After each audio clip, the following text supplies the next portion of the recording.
سبحان الله العظيم سبحان الله وبحمده سبحان الله العظيم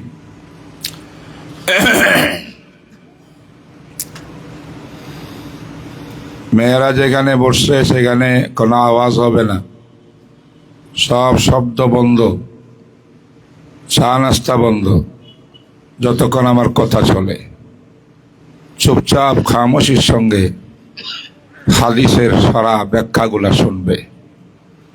আমি আশা করি ইখলাসের সঙ্গে শুনলে আল্লাহ পাক আমাদের সবাইকে হাদিসের ছাত্র হিসাবে পরিগণিত করবেন। আর হাদিসের ছাত্র হইতে পারলে আপনি নায়েবে নবী হতে পারবেন। বহুত বড় আজিম নেয়ামত। আজকে জামে কারিমিয়া সাআদিয়া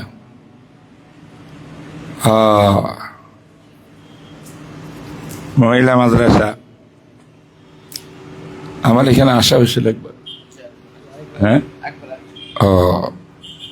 আমার মনে আরো একবার আসছিলাম। আমাদের মেয়েরা বুখারী শরীফ, যেটা আমাদের শিক্ষা সিলেবাসের সর্বোচ্চ কিতাব, ধারাবাহিক সিলেবাসে এর পরে আর কোনো কিতাব নেই। এরপরে আছে অন্য কিছু তাখাসুস, বিভিন্ন বিষয়ভিত্তিক গবেষণামূলক বিষয়। সিলেবাস কিন্তু এখানে শেষ দাওরায়ে হাদিসের মধ্যে। সারা বছর তারা মেয়ে হয়েও উস্তাদদের কাছে ৯-১০টা কিতাব হাদিস শরীফ তারা পড়ে শেষ করছে। বুখারী শরীফ পূর্ণটা তারা পড়েছে, সর্বশেষ হাদিসটা হয়তো পড়ে নেই, এখন পড়ল। এখন তাদের পড়ার মাধ্যমে বুখারী শরীফ খতম হইল।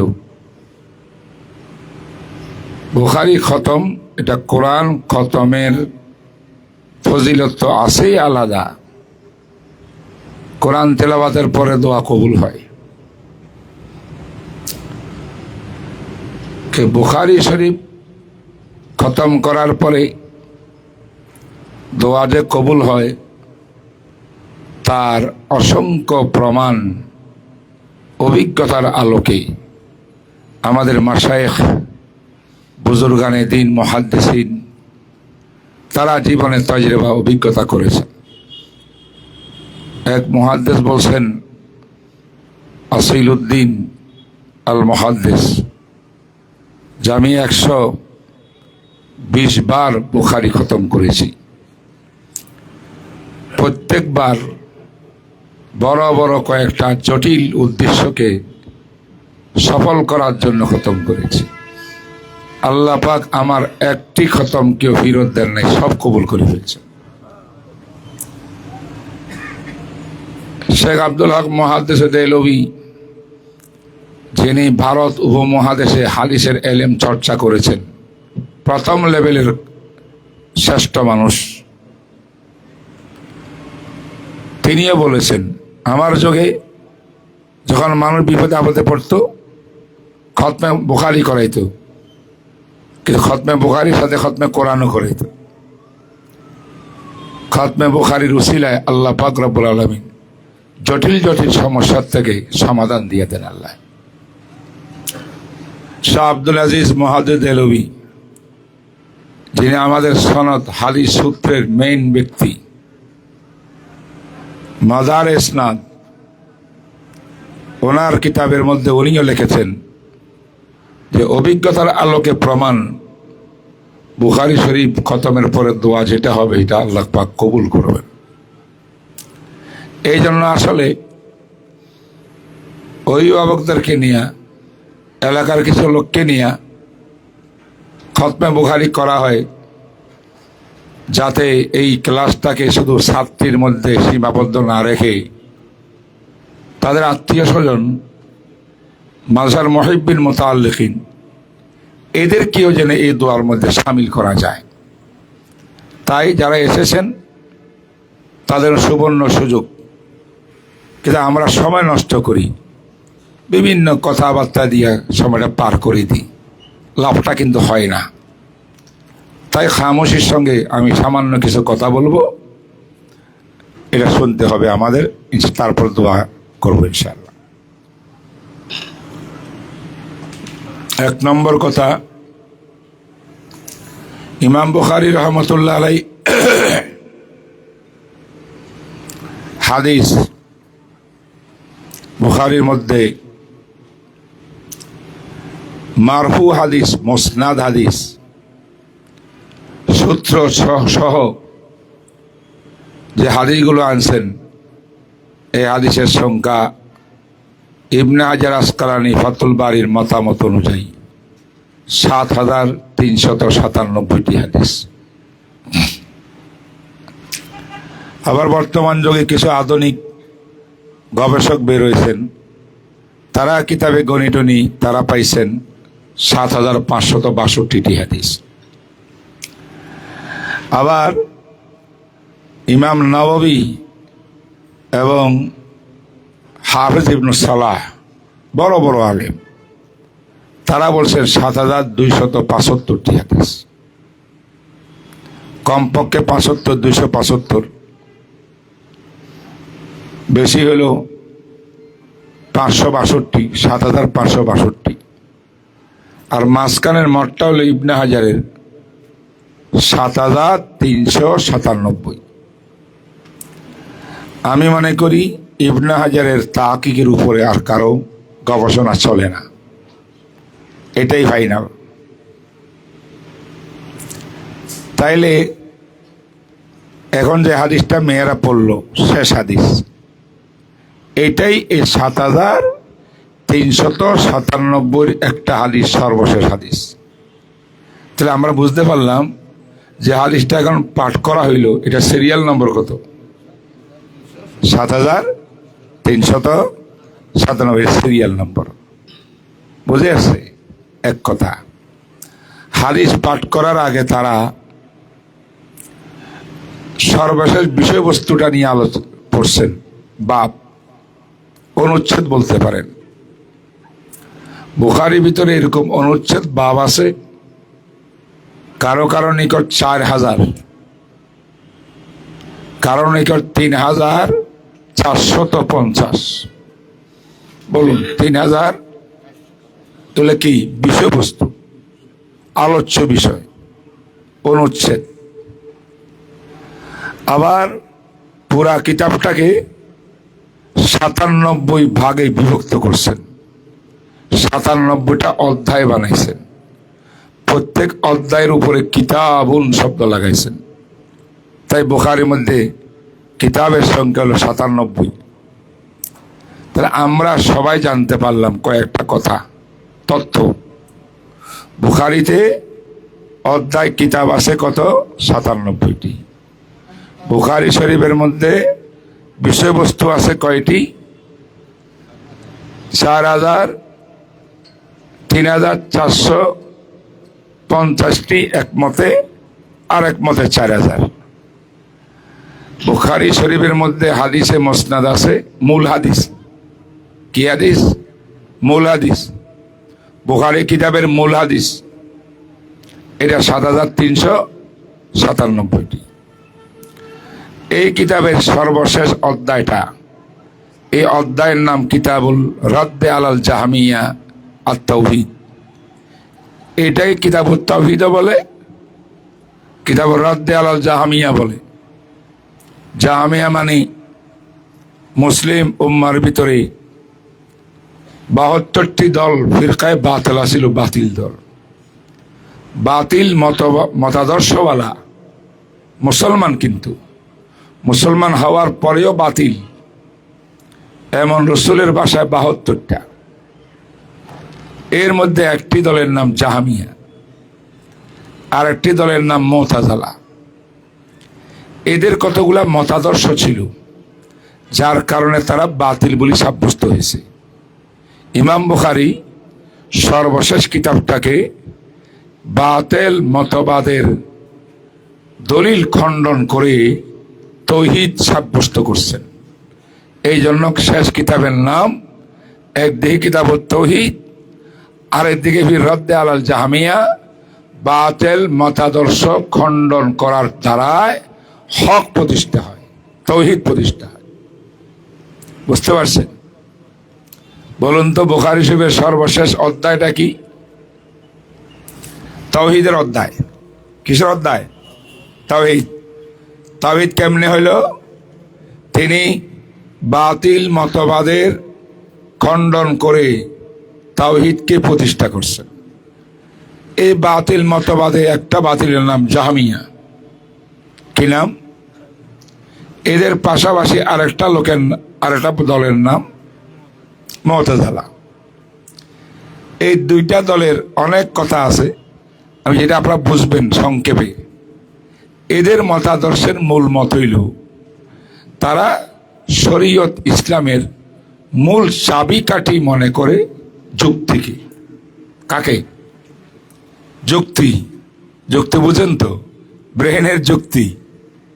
তারা বলে ইসলাম যুক্তি সম্মত ইসলাম, যুক্তির বাইরে ইসলাম নেই, যুক্তির বাইরে শরীয়ত নেই, যুক্তির বাইরে আল্লাহর কোনো বিধান নেই। ভালো কথা। তো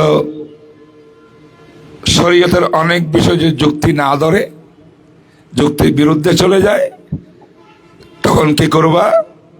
তারা বলে আমরা যদি হাদিস যায় যুক্তির বিরুদ্ধে, আমরা হাদিসটাকে বাতিল জাল বলে সাব্যস্ত করব। নাউজুবিল্লাহ বলেন। কোরআন যদি যুক্তির বিরুদ্ধে হয়, তাহলে আমরা কোরআনের ওই ব্যাখ্যা মানব না। কোরআনকে এমন এক ব্যাখ্যা কোরআনের ভিতরে আমি তৈয়ার করব, যে ব্যাখ্যা দিলে পরে কোরআনটা কার মতো হইয়া যায়? যুক্তি মতো হইয়া যায়।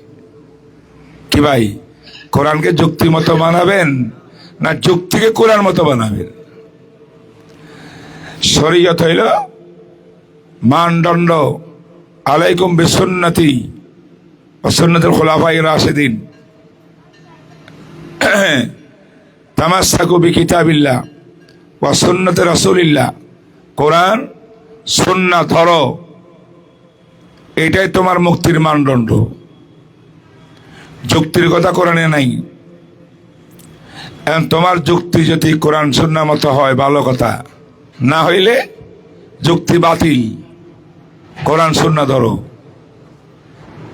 এই কথাটা ইমাম বুখারী পুরা কিতাবুত তাওহীদ বয়ান করে আসছেন। আজকে সর্বশেষ অনুচ্ছেদ বিষয়ের ভিতরে একই কথা বলতেছেন আরেকটা। এটা আমরা আজকে বুঝবো। পুরা কিতাব তার পড়তে পারিনি আমরা। ইমাম বুখারী বলে, বাবু কাউলিল্লাহ ওয়া নাযাউল মাওয়াজিন আল কিসত লিয়াউমিল কিয়ামা ওয়া আন আমাল বনি আদম ওয়া কাওলাহুম তুজান। একটু আমরা মনোযোগ লাগবে। কথা আমি সামান্য বলবো, বেশিক্ষণ বলবো না। এর অর্থ হইল সূরাতুল আম্বিয়া কোরআনের এই আয়াতটাকে ইমাম বুখারী সর্বশেষ বিষয়বস্তু বানাইছেন কিতাবের। আল্লাহ বলেন, কিয়ামতের ময়দানে আমি সুবিচারের পাল্লা, দাড়ি পাল্লা স্থাপন করব। কে বলছেন? জোরে জোরে আল্লাহ বলেছেন। নাজাউল, আমি। কি করবেন আল্লাহ? ফালা তুজলামু নাফসুন শাইআ। কিয়ামতের ময়দানে কোন প্রাণী, কোন বনি আদমের উপরে, কারোর উপরে কোনো অবিচার হবে না, সুবিচার প্রতিষ্ঠিত হবে। সুবিচার কাকে বলে? জালেম জুলুম নিয়ে গেলে জুলুমের শাস্তি পাওয়া সুবিচার। মজলুম পাওয়া গেলে তার সুবিচার হইল তার অধিকার যারা খর্ব করেছে তাদের থেকে অধিকার আদায় করি মজলুমকে দেওয়া সুবিচার। কথা বুঝেন নাই? এবং নেক আমলের পাল্লা ভারী হলে জান্নাত পাওয়া সুবিচার, গুনাহের পাল্লা ভারী হলে জাহান্নামে দেওয়া সুবিচার। এইগুলা সব করার জন্য আল্লাহ পাক দাড়ি পাল্লা স্থাপন করবেন। কথা কার? আল্লাহ পাকের। এই আল্লাহর কথাটা এক জায়গায় না, বহু জায়গায় আছে কোরআনে। সূরা আরাফ আয়াত নম্বর 8, সূরা কাহাফ আয়াত নম্বর 105, সূরাতুল মুমিনুন আয়াত নম্বর 103, আরো বহু আয়াতের মধ্যে আছে। ওইগুলো বলতে যাব না, সময় আমার কম। এখানে যে আয়াতটা আনছেন এটা তো বুঝতে পারি পরিষ্কার, ফালা তুজলামু নাফসুন শাইআ, কোন ব্যক্তির উপরে কোন রকমের অন্যায় করা হবে না। ওয়াইন কানা মিসকালা হাব্বাতিন মিন খারদালিন আতাইনা বিহা, যদি কোন মানুষ সরিষার দানার থেকে আরো ক্ষুদ্র পরিমাণে অন্যায় করে বা ন্যায় করে, সওয়াবের কাজ করে বা গুনার কাজ করে, এইটাও এই পাল্লায়, দাড়ি পাল্লায় রাখা হবে। যারা পরিমাণ আমল দাড়ি পাল্লার বাইরে থাকবে না। আল্লাহ পাক বলেন, দাড়ি পাল্লার ভিতরে বনিয়া দেবার আমল দিয়া, মাপ দিয়া এই ফায়সালা করব। যদি কেউ মনে করো আমল কেমনে আবার দাড়ি পাল্লা দিয়া মাপে, আল্লাহ কাফা বিনা হাসিবিন, আমি আল্লাহ হিসাব নিকাশ ভালো জানি। কি জানি ভাই? হিসাব নিকাশ আল্লাহ জানেন কিনা হিসাব নিকাশ? তার প্রশ্ন উত্তর দিয়ে দিল, তোমাদের যুক্তি যদি বলে যে আজকে ফজর নামাজ পড়ছি এটা আমল করছি, সরে কোরআন তেলাওয়াত করছি এটা আমল করছি, এই আমলগুলো কেমনে মাপ দিবে? বেলালনগরের কোন দোকানে কি পাল্লা দিয়ে মাপ দেওয়া যাবে? এর দেহযুক্ত দেহহীন, তাইলে এটা কেমনে মাপ দিবে? যুক্তি বলে, বৈজ্ঞানিক বলে মাপ দেওয়া সম্ভব না। আল্লাহ বলেন কাফা বিনা হাসিবিন, সম্ভব, আমি আল্লাহ দিব, আমি জানি কেমনে দে। ঠিক কিনা? সব উত্তর হইল কি হইল না? আল্লাহ যে বলে আমি জানি আমি করব, তুমি বলবা আমার বুদ্ধিতে আসে না, যুক্তিতে আসে না, মানি না, তার মানে তুমি আল্লাহ দ্রোহী। কথা বুঝেন নেই? একদল মুতাজিলা জাহমিয়া, তার পাল্লাও হবে না, মাপ পরিমাপও হবে না, কারণ যুক্তি বিরোধী। গাধা, তোর যুক্তি দিয়া মুক্তি নেই, কোরআন হাদিস মানার ভিতরে আমাদের মুক্তি। ঠিক কিনা? তাহলে এদের বিরুদ্ধে ইমাম বুখারী কোরআন শরীফ আনিয়া প্রমাণ দিল, পাল্লা স্থাপন হবে, তোর যুক্তিতে আসলো হবে, না আসলো হবে। আদম বনি ওয়া আন্না আমালা বনি আদামা ওয়া কাউলাহুম ইউজান, বনি আদমের আমল কর্ম এবং আকওয়াল কাউল বাণী, মুখ দিয়া যা বলে তাও উচ্চারণ হবে, অন্তরে যা আছে নিয়ত তাও মাপা হবে সেখানে। কথা ক্লিয়ার কিনা? তারা বলে কি মাপজোক হবে না, দলিল যুক্তি। ইমাম বুখারী বলে হবে, দলিল কোরআন। বলেন না একটু, কথা সুন্দর কথা, দলিল যুক্তি না কোরআন? হাদিস আসছে, হাদিস আনছেন পরে ইমাম বুখারী, সাকিলাতান ফিল মিজান, দুইটা কালেমা, দুইটা কথা আল্লাহর কাছে সবচেয়ে বেশি প্রিয়, উচ্চারণে জবানে অত্যন্ত সহজ। এই দুইটা তাসবিহ যে বান্দা বান্দি আদায় করবে, আল্লাহ যদি কবুল করে, এইটার ওজন কিয়ামতের ময়দানে আমল নামা, আমল যখন মাপ দিবেন আল্লাহ পরিমাপ করবেন, এই তাসবিহর ওজনটা সাকিলাতান ফিল মিজান, ওহদ পাহাড় থেকেও ভারী হবে পাল্লার ভিতরে। তাসবিহটা ভারী হইল মাপ দেওয়ার কারণে না মাপ না দেওয়ার কারণে? বলেন না তো? মাপ হবে তো কোথায়? ফিল মিজান, হাদিসে সাকিলাতানে ফিল মিজান। আল্লাহ গো মিজামে দাড়ি পাল্লা, দাড়ি পাল্লা হবে, মাপও হবে। কে বলছেন? রসুল। আগে কে বলছেন? আল্লাহ। দেখেন, অনুচ্ছেদ হইল আয়াতে কোরআনিয়া, আল্লাহর কালাম দিয়ে প্রমাণ দিলেন, যুক্তি না কোরআনে প্রমাণ। আবার হাদিস আনলেন, প্রমাণ দিলেন, যুক্তি না হাদিসে প্রমাণ। সুবহানাল্লাহ কোন আমি কথাটা বুঝাতে পারতেছি। ইদানিং আমার আওয়াজ ভালো না। আজকেও আরো 3টা খতমে বুখারি হবে ইনশাআল্লাহ। চাঁদপুর কচুয়া বিশাল মাদ্রাসা, সেখান থেকে চরমটুয়া, নোয়াখালী, লক্ষ্মীপুর, আবার আরো ফেনী নোয়াখালী জামিয়াতে ডেইলি আমার প্রোগ্রাম। কথা বলতে বলতে আমার গলা ব্যথা করতেছে, আওয়াজ পরিষ্কার না। আর এখানে যেহেতু ছোট্ট পরিসর, আওয়াজ গুম গুম করতেছে, কথা বলতে মজা নেই। খোলা হইলে কথা বলতে মজা। তা আমি কি বললাম বলেন তো? বুখারিতে আমরা কি শুনলাম, কি জানলাম? 1 নম্বর জানলাম বুখারী শরীফের মধ্যে হাদিস কয়টা আছে।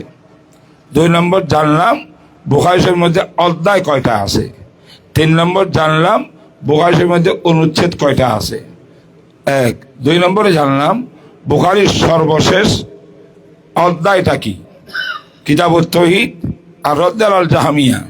সর্বশেষ বাবটা কি, অনুচ্ছেদ কি?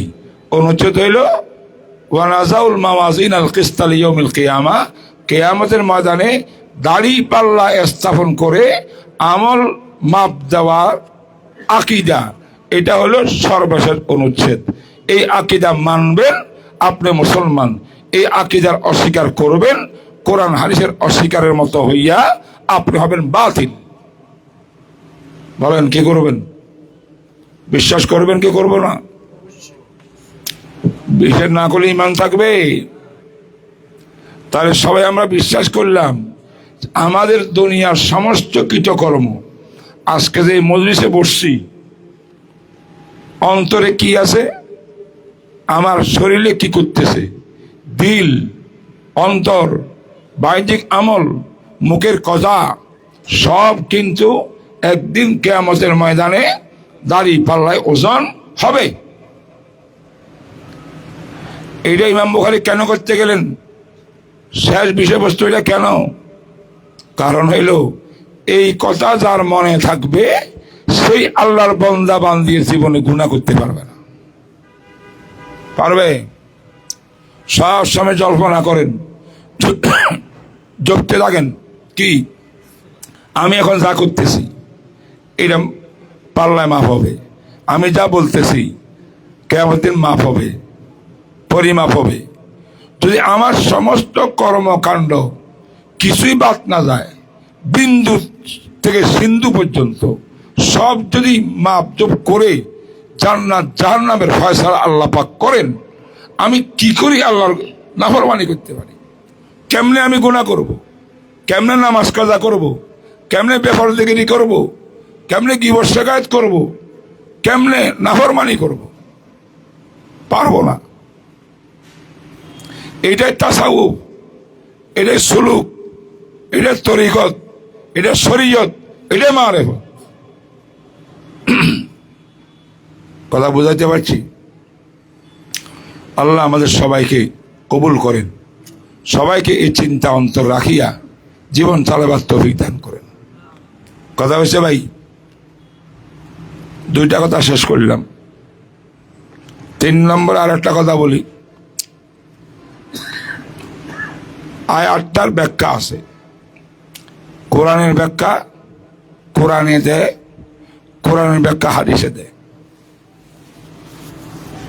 এই আয়াতে বলা হয়েছে দাড়ি পাল্লা স্থাপন হবে,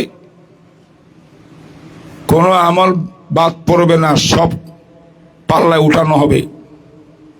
ঠিক আছে না? আল্লাহ ভালো জানেন কেমনে উঠাইতে হয়, কেমনে হিসাব নিকাশ করতে হয়। কিন্তু কোরআনের অন্য জায়গায় আছে ফালা নুকিমু লাহু ইয়াউমাল কিয়ামাতি উজনা। এক আয়াতে আছে, আমি কিছু লোক আছে এদের বয়ান করে বলে এদের আমল নামা আমি আমলকে পাল্লায় উঠাবো না। তাহলে বোঝা গেল এমন কিছু লোক আছে তাদের আমল কোথায় উঠবে না, পাল্লায় উঠবে না।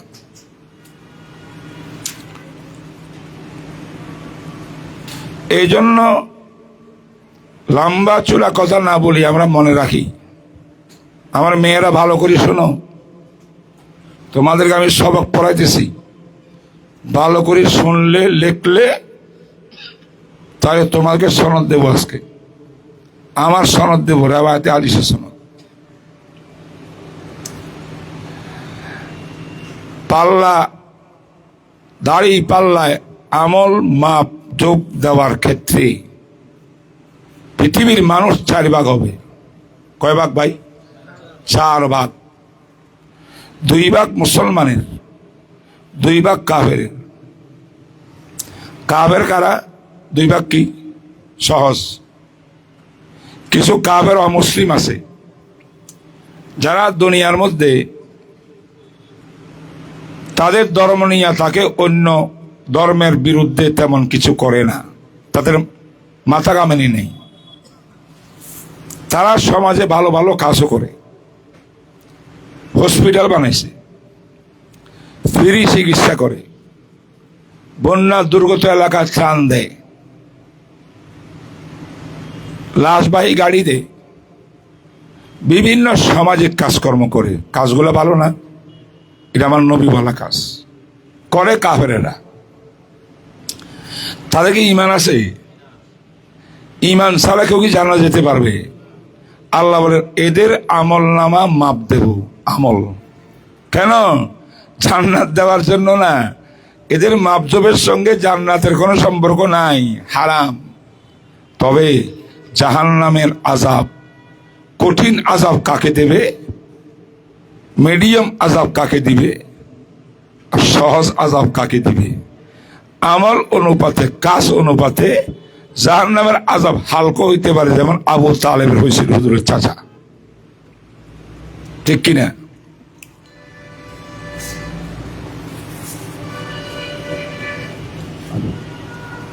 আবু তালেবের হয় নাই?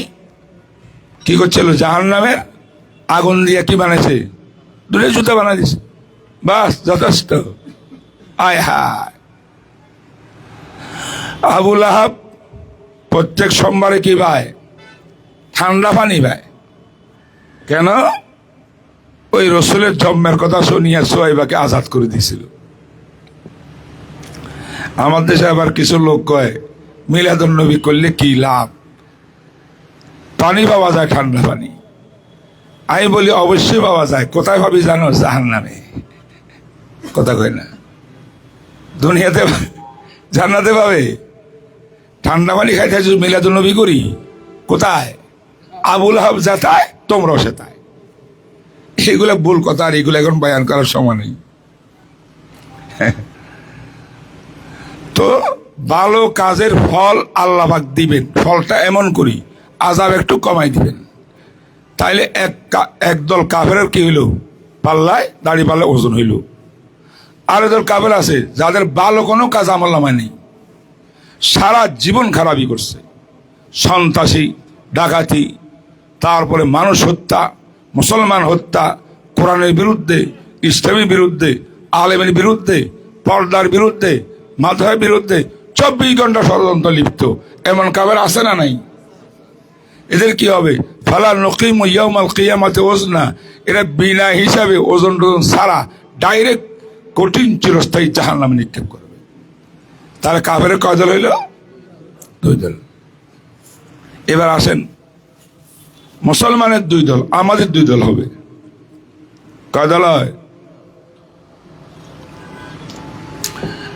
আমার নবীর উম্মতের মধ্যে অসংখ্য উম্মত থাকবে যাদের কবরে যাওয়ার সময় নেক আমল ছাড়া কোনো গুনাহ নিয়ে যায় নাই। গুনাহ দুনিয়াতে শেষ। গুনাহ কেমনে শেষ হইল? তওবার দ্বারায়। আর তাইবু মিনাজ জামবে কামাল্লা। গুনাহ করি তওবা করতে পারলে শরীয়ত অনুযায়ী, শর্ত সাপেক্ষে তার গুনাহ ডিলেট হয়ে যাবে, দাগ নিশানাও থাকবে না যেখানে গুনাহ লেখা ছিল। অনেক উম্মত নবী থাকবে তাদের কি নাই? গুনাহ নাই। আমি উম্মতের কথা বলছি, নবীদের মাসলা আলাদা। এখানে আরো বহুত দল আছে। আম্বিয়া কেরাম বিনা হিসাবে জান্নাতি, এতিম নাবালেক বাচ্চা বিনা হিসাবে জান্নাতি, পাগল মারা গেছে বিনা হিসাবে জান্নাতি। কথা বোঝেন নাই? আরো অনেক রকমের হাদিসের মধ্যে কাজ আছে। এই শ্রেণীর লোকগুলা সমাজে গৃহীত হইলেও আল্লাহর কাছে এরা জান্নাতি, এরা মুকাল্লাফ বিশ্বরা না। এদেরকে বাদ দিয়ে বলছি যারা আমাদের মতো মুকাল্লাফ, সব ঠিকঠাক আছে। আমাদের মধ্য থেকে এক হাদিসের তিরমিজি শরীফে 2য় খণ্ড 47 নম্বর পৃষ্ঠা, তিরমিজি সানি, আবু উমামা রাদিয়াল্লাহু তাআলা আনহু বলেন, ওয়াদানি রাব্বি আযজা ওয়া জাল্লা আইয়ুদখিলা মিন উম্মতি ফিল জান্নাতি 70 আলফা মা কুল্লি আলফিন 70 আলফা ওয়া সালাসু হাসায়াতিন মিন হাসায়াতি রাব্বি আযজা ওয়া জাল। এই হাদিসটাকে মুহাদ্দিসরা বলে হাদিসে 70। কি বলে? হাদিসে 70, 70-এর হাদিস। কেমনে? আমার নবী বলেন, আল্লাহ পাক আমার সঙ্গে ওয়াদা করছেন, কমিটমেন্ট করছেন। আল্লাহ রসুলের মাধ্যমে কি রে? চুক্তি। কি চুক্তি? আল্লাহ বলেন, নবীজি আপনার নেককার উম্মত যাদের আমল নামায় গুনাহ থাকবে না, তাদের মধ্যে যারা তাওয়াক্কুলের বেশি বিশ্বাসী, আমার উপরে তাওয়াক্কুল রাখছে সর্বক্ষেত্রে পুরা জীবন, মুতাওয়াক্কিলুন, তাদের মধ্যে 70,000 আপনার উম্মতকে আমি বিনা হিসাবে জান্নাতে দিয়ে দেব। এদের আমল টামল কি হবে না? মাফজব হবে না। আল্লাহু আকবার। 70,000 বেশি না কম? বলেন না। নবীর উম্মত কত? হিসাব করে শেষ করা যাবে? বর্তমান যুগে কত? 250 কোটি। বর্তমান পৃথিবীতে 200 কোটি নবীর উম্মত মুসলমান। এর আগে আরো 1400 বছর চলে গেছে। হ্যাঁ, কিয়ামত পর্যন্ত আরো কত হাজার বছর আমরা জানি না। এত উম্মতের মধ্যে মাত্র 70,000কে আল্লাহ পাক বিনা হিসেবে দিবে। এদিকে নবী খুশি হবেন। রসুল যে বেশি খুশি হন না, এটা আল্লাহ জানেন কিনা? না বলতে হবে? নবী বলেন নাই, আল্লাহ জানেন। আল্লাহ ঘোষণা দিলেন, মা কুল্লে আলফিন 70 আলফান, প্রত্যেক 70-এর সঙ্গে আরো 70,000, প্রত্যেক 1000-এর সঙ্গে কত? আরো 70,000। আপনার 70,000-এর সাথে প্রতি 1000-এ 70,000 70,000 70,000 হিসাব করলে, আমি একবার হিসাব করছি যে 49 লক্ষ হয়েছে। কত? 49 লক্ষ। এখনো কোটিতে যায় নাই, অর্ধ কোটিও পুরা হয় নাই। আমার নবী তত খুশ না, আল্লাহ কাছে এদেরকে দিয়ে দেব। নবীজিকে খুশি করতে হবে আল্লাহ জানেন। কোরআনে আছে, ওয়ালা সাউফা ইউতিকা রাব্বুকা ফাতারদা। আল্লাহ বলছেন, নবীজি কিয়ামতের ময়দানে আমি আপনাকে দিব, আপনি চাবেন আমি দেব। কতক্ষণ? যতক্ষণ আপনি খুশি না হন ততক্ষণ দেব। রসুলকে খুশি করিয়া ছাড়বেন। আল্লাহ পাক খুশি করার জন্য এবার বলে, আমি যে মিলিয়ন কই তাও হবে না, বিলিয়ন কইলে হবে না, হ্যাঁ ট্রিলিয়ন কইলে 1000 ট্রিলিয়ন হবে না। তখন আল্লাহ পাক রসুলের শান বড় করার জন্য করলেন কি, হুজুর আপনি খুশি হইয়া যান, হাসরের ময়দানে আপনার উম্মত যখন গুনাহগার উম্মত, গুনাহ আছে সওয়াবের কাজও আমলনামা দুদিকে আছে, এরা যখন হাহাকার করবে কিয়ামতের মাঠে চিৎকার, আমার রহমতের আশা বসে থাকবে লাইন ধরে কাতারবন্দি হইয়া, আমি সেই মহা সমাবেশের ভিতরে আল্লাহ আমার কুদরতি হাত দিয়ে আমি আপনার উম্মতকে কোষ দিয়া আমার কুদরতি হাতে যত পরিমাণ আপনার উম্মত উঠবে, এদের সবাইকে বিনা হিসেবে জান্নাত দিয়ে দেব। কোষ আবার একটা না, জাল মারে না, মাছের মধ্যে জাল মারে। আল্লাহ 2 হাত দিয়ে জাল মারবে উম্মতের মধ্যে, নারী পুরুষ সব আছে এখানে। 3 বার সালাস। এবার বলেন আল্লাহর হাত কত বড়, কুদরতি হাত। আল্লাহর হাতে কি পরিমাণ লোক আসবে, আবার 3 কোষ। এটার হিসাব দুনিয়া থেকে করতে পারবে না। আমার কেউ নারাজও নাই, আমার নবী খুশি হয়ে গেছে। আল্লাহ ট্রিলিয়ন করলে খুশি হইতাম না, এখন আমি আশাবাদী তোমার হাতের মধ্যে আমার প্রায় উম্মত উঠে যাবে।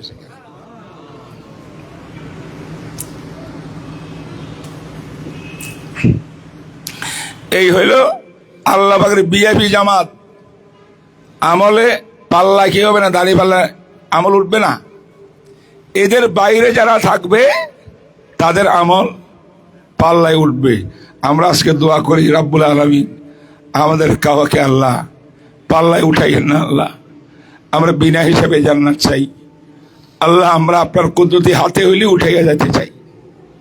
আমিন কোন না? পারবেন হিসাব হলে? হিসাব নিয়ে গেলে পারবেন? আজকে পুরা দিন হিসাব করেন, সকাল থেকে রাত পর্যন্ত কয়টা গুনাহ কয়টা সওয়াবের কাজ করছি, পারবেন না।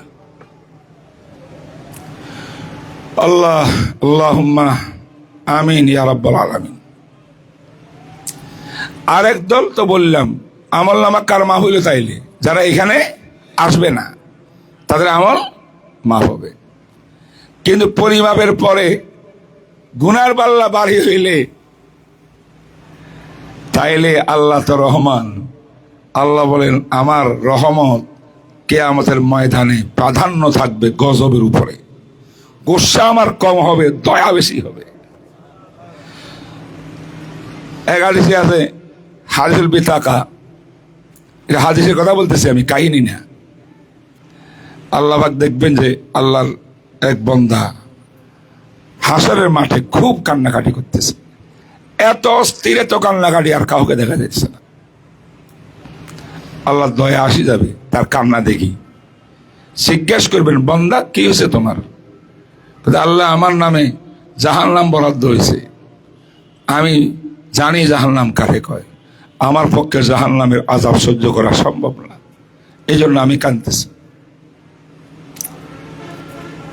আল্লাহ জিজ্ঞেস করবেন কেন কেন যাবে জাহান্নামে?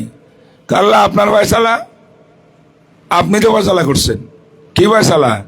যে গুনার পাল্লা বাড়ি হইলে জাহান্নামে, আমার গুনার পাল্লা 99 গুণ, নেকের পাল্লা 1 গুণ। এই ভাই কথাটা বুঝেন, নেকের পাল্লা কত? 1, আর গুনার পাল্লা 99, মোট মিলিয়ে টোটাল 100। কোথায় 99 কোথায় 1 তুলনা আছে নাকি? এই জন্য আপনার ফয়সালার মধ্যে আমার ফেরেশতারে আল্লাহ 3 নম্বরে জিজ্ঞাসা করবেন বান্দা তুমি আমার কত, তোমার যে গুনার পাল্লা যেটা দেখছো 99টা, সেখানে এমন কোন গুনাহ আছে কিনা যে গুনাহ তুমি করো নাই, আমার ফেরেশতারা নিজে লেখিয়া তোমার নামে চালাই দিছে। 2 নম্বরই করছে, এমন আছে নি কিছু? যেমন বাংলাদেশে হয়, কোর্ট কাছারিতে হয়, সব 2 নম্বরই। কথা কন না? জালেমের বিচার নাই, মজলুমকে ফাঁসি দিয়ে দিছে। কথা বলে না, আছে না নাই? বন্দা আল্লাহ আমি সব গুনাহগুলো দেখছি, এই গুনাহগুলো আমি করছি, যা করছি তাই লেখছে, ফেরেশতার পক্ষতে কিছু লেখে নাই। আল্লাহ খুশি হয়ে যাবেন, বন্দা স্বীকার করতেছে আজকে। তারপর আল্লাহ বলবেন বান্দা তোমার কোনো ওজর খাই আসেনি, কোনো তুমি একটু হয়তো দুকাই পরি করছো, চাইছিল না, কেউ করাইছে, এন তেন কোনো ওজর টোজর করবা কিনা? আল্লাহ আমার কোনো ওজন নাই, জেনে শোনে আমি নিজে নফসের চাহিদায়, মনের অবৈধ চাহিদাতে গুনাহ করছি, আমার কোনো ওজন নাই। আল্লাহ জিজ্ঞাসা করে তাহলে তোমার কি হবে? কালা জাহান্নাম ছাড়া উপায় নাই, আর জাহান্নাম আমি বরদাস্ত করতে পারবো না। আল্লাহ বলবেন লা যুলমাল ইয়াউম, জুলুম হবে না আজকে, অবিচার হবে না, সুবিচার। এই ফেরেশতারা তার আমলনামা মাপ দিবি, আবার দেখবে ওই 1 আর 99 ঠিক আছে, আগের মাপ ঠিক।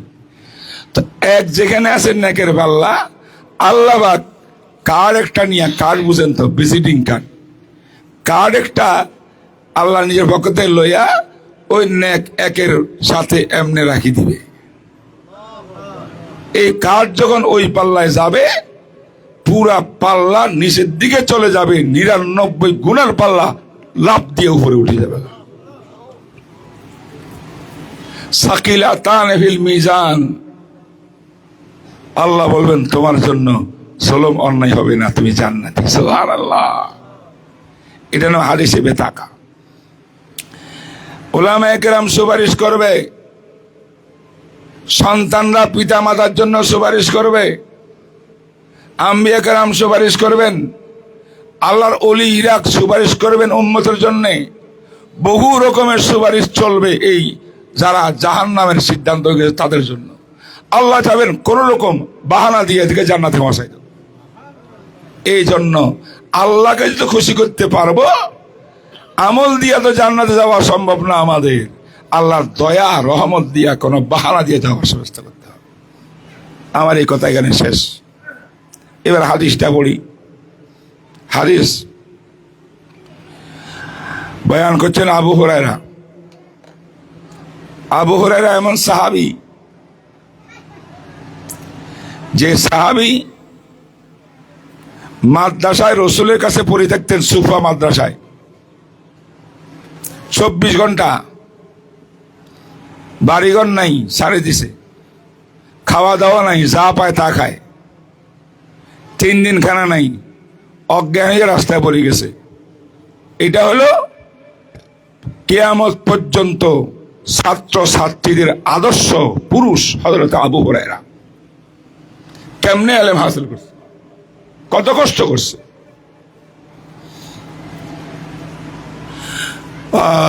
বহুত কথা। আলহামদুলিল্লাহ, আমার একটা সৌভাগ্য আছে,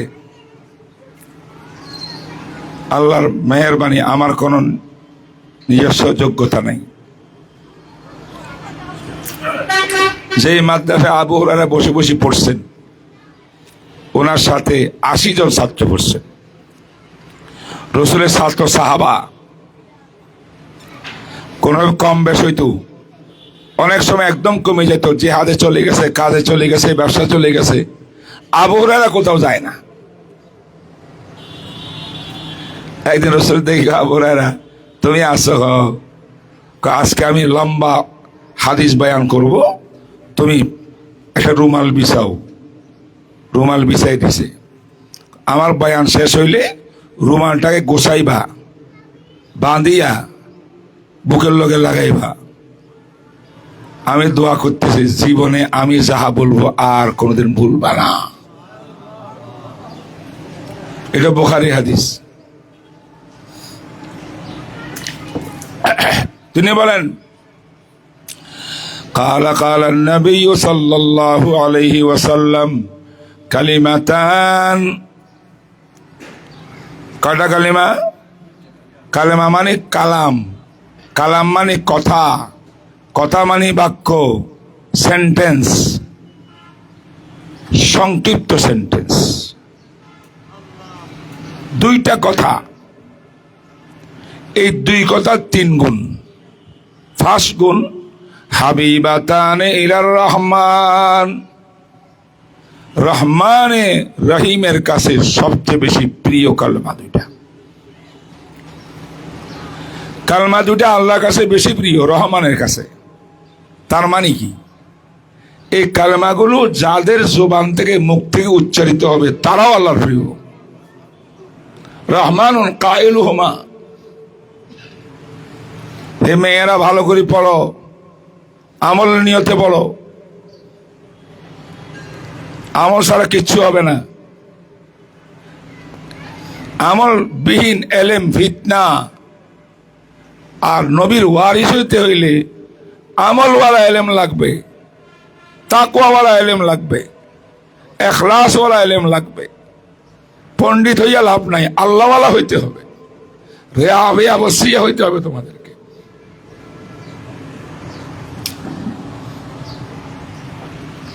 আল্লাহ বলেন, রসুল বলেন, এই দুইটা বাক্য আল্লাহর কাছে, রহমানের কাছে বেশি প্রিয়। খাফিফাতান আলাল লিসান, উচ্চারণ করার জন্য এই দুইটা বাক্যকে উচ্চারণ করার জন্য আলেম হওয়া লাগবে না, কারি সাহেব হওয়া লাগবে না, মুহাদ্দিস হওয়া লাগবে না। যে কোনো মুসলিম নারী পুরুষ সবাই পারবে, একটু খেয়াল করলে মুখে উচ্চারণ হওয়া সহজ। সহজ বেশ কয়েকটি কারণে সহজ।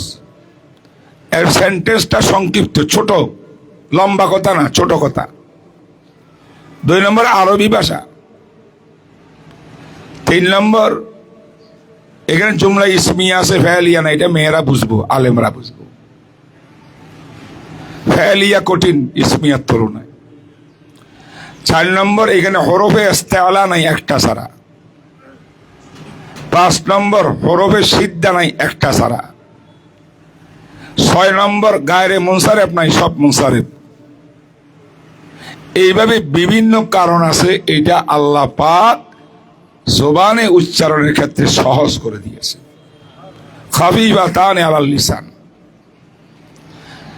3 নম্বর গুণ হইল সাকিলাতান ফিল মিজান। বিনা হিসাবে যদি নাকি ভিআইপি হইয়া জান্নাত না পাও, তোমার আমল যদি আল্লাহ পাক দাড়ি পাল্লায় পরিমাপ করে, সেই দিন যদি এই তসবিহটা তুমি আল্লাহ থেকে কবুল করাতে পারো দুনিয়াতে, এই কবুল আমলটা ওই কার্ডের মতো, বেতাকার মতো, নেক আমলের পাল্লায় উঠলে বদ আমলের পাল্লা ভারী হইলেও এই কালমার উসিলা সাকিলাতান ফিল মিজান এত ভারী হবে, গুনার পাল্লা হালকা হয়ে যাবে। ওই বেতাকা কার্ডের হাদিসের মধ্যে আল্লাহ পরে বন্দা করেছিল, আল্লাহ আপনি কি কার্ড দিয়ে দিলেন, আমার যে এরকম নাজাত হইয়া গেল। তুমি গভীর রাত্রে মানুষজনকে না দেখাইয়া আমার প্রেম ভালোবাসা দিয়া নির্জনে ইখলাসের সঙ্গে জিকির করছিল, লা ইলাহা ইল্লাল্লাহ, লা ইলাহা ইল্লাল্লাহ। এইটা আমি আল্লাহ পছন্দ করিয়া নোট করে রাখছি।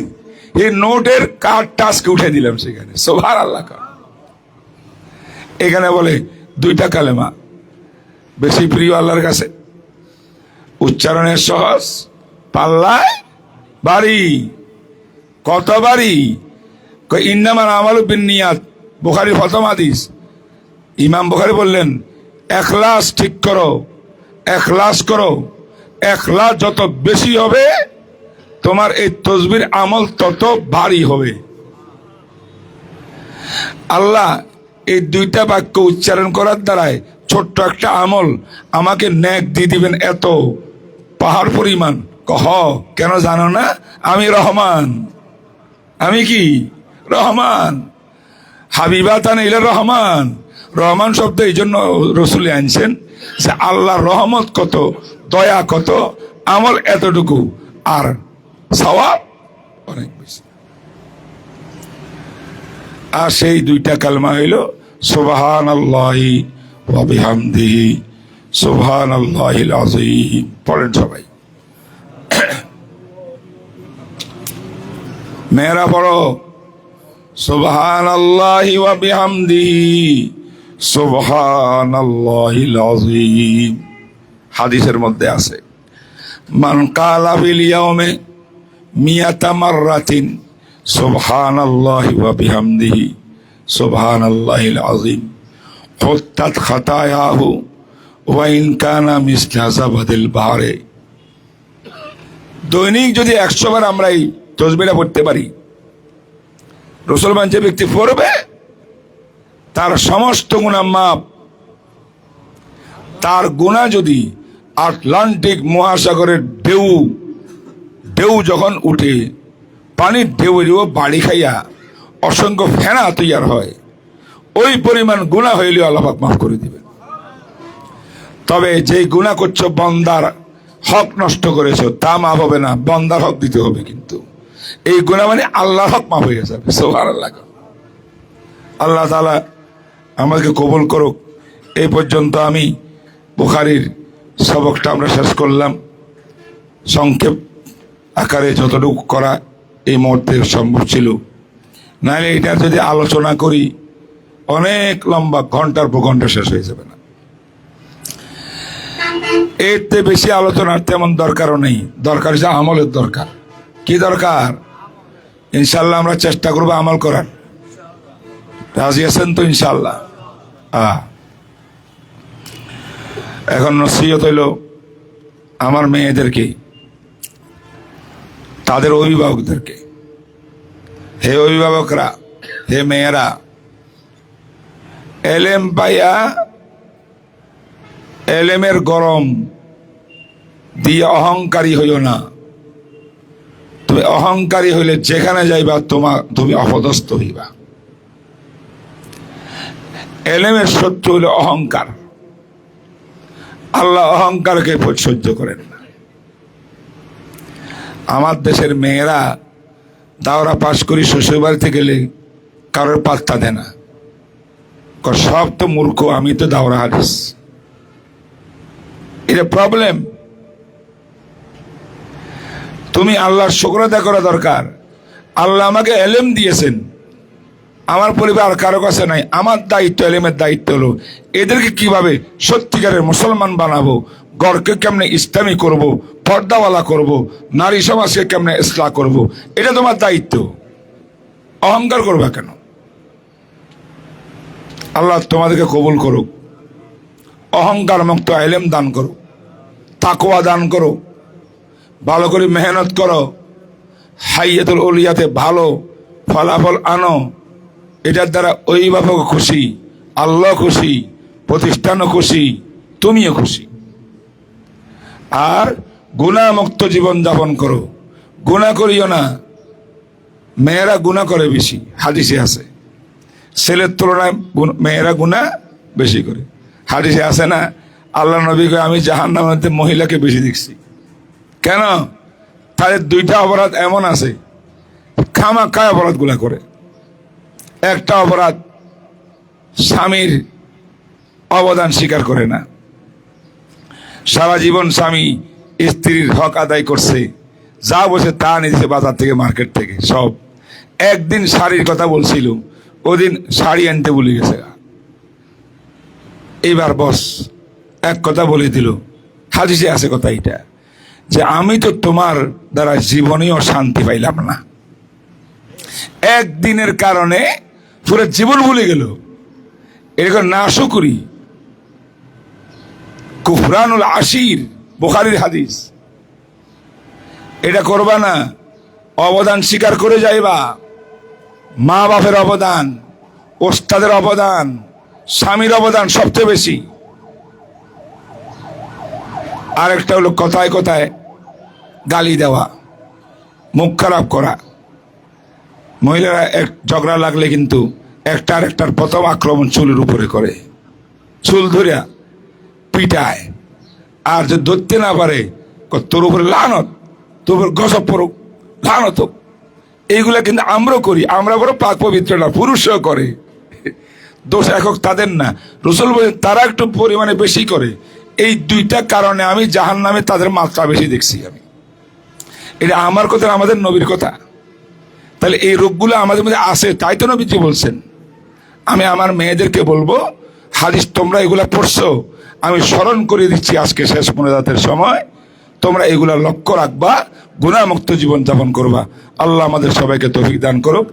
আমি যে সৌভাগ্যটা পাইছি, এই আবু হুরায়রা রাদিয়াল্লাহু তাআলা আনহু সাহাবীরা যে মাদ্রাসায় বসে বসে নবীজির কাছে হাদিস পড়ছেন, সেই মাদ্রাসায় বসিয়া আমি আমার ওস্তাদ আল্লামা তকি উসমানী সাহেবের কাছে হাদিস পড়ছি। এবং তিনি সেখানে বসাইয়া আমাকে সনদ দিছেন, অর্থাৎ এজাজত দিছেন, সার্টিফিকেট দিছেন, হাদিস পড়াই বা সার্টিফিকেট। সেই সার্টিফিকেটটা আজকে আমি হুজুরের কথা বললাম, মেয়েদেরকে আজকে আমি দিয়ে দিচ্ছি 16 জন নাকি 17 জন, হ্যাঁ 18 জন। তোমরা এই সনদের ইজ্জত সম্মান রক্ষা করতে হবে তোমাদের। তোমার পড়ি দেখো আমার এই সারির মধ্যে কি কি লেখা আছে, বহুত বড় সনদ। আমি তাকে ইজাজত দিলাম, আল্লাহ কবুল করুক। ওস্তাদ কয়জন? মুহাদ্দিস কয়জন? 10 জন। সব তো দাওরা ফারেক, বড় বড় মাসার থেকে। আলহামদুলিল্লাহ, আপনাদেরকে ইজাজত দিয়ে দিলাম। হুজুরদেরকে এজাজত দিলাম, মেয়েদেরকে এজাজত দিলাম। আমার অনেক এটা পড়লে বুঝবা কত বড় আলী সনদ, এটা কত উঁচা সনদ সার্টিফিকেট, সেটা দিলাম। এটা মূল্যায়ন করবা, অহংকার করবা না, এলেম দিয়ে তাকওয়া অর্জন করো, নম্র হও, পর্দা নষ্ট করিও না, মোবাইল অযথা ব্যবহার করিও না। এই অভিভাবক মণ্ডল, মেহরবানি করে মেয়েদেরকে মোবাইল, টাচ মোবাইল দিয়েন না, ছোট মোবাইল দিন। ওটা না দিয়ে ফেলে আরো ভালো। আর দিলীয় নেগরানি করতে হবে আপনার, 100% নেগরানি, যাতে নফস বড় খারাপ, যুবক যুবতীদের কি করে ফেলে, সব কামাই সব বরবাদ হয়ে যাবে। আল্লাহ আমাকে তৌফিক দান করো। আমি আর কথা না বাড়াইয়া এবার সমাপ্ত করলাম। দোয়া করে